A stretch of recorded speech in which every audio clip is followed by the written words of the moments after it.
Environnement avec cette île classée réserve de la biosphère, toujours par l'UNESCO, une île écologique aux Canaries. Dans 5 ans, elle sera autosuffisante en énergie. Une première. Reportage Dorothée Cochard, Frédéric Bon.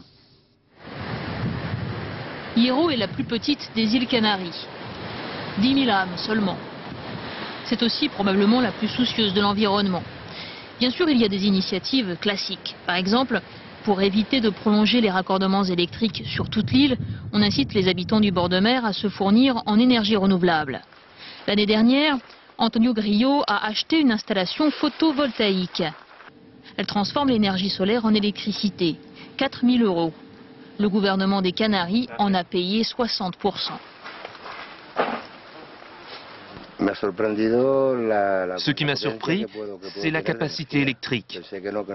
Parce qu'avec cette installation, j'utilise tous mes appareils de jardinage et tous les appareils électroménagers. Ça représente une sacrée énergie.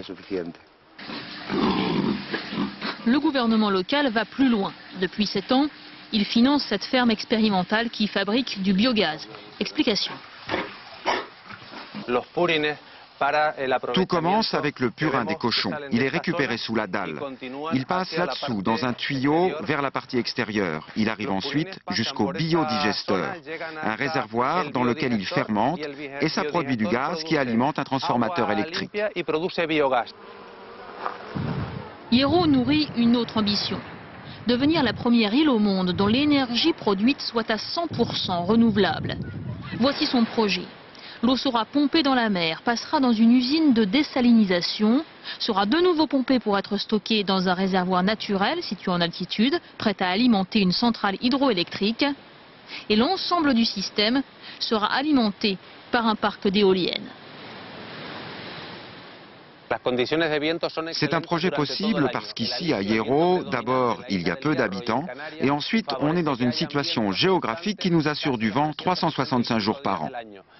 Ce projet devrait permettre de diviser par 4 la consommation de pétrole ici à Hierro. De manière générale, c'est bon pour l'environnement, et de manière plus particulière, avec la récente flambée des prix du baril, c'est aussi bon pour le porte-monnaie.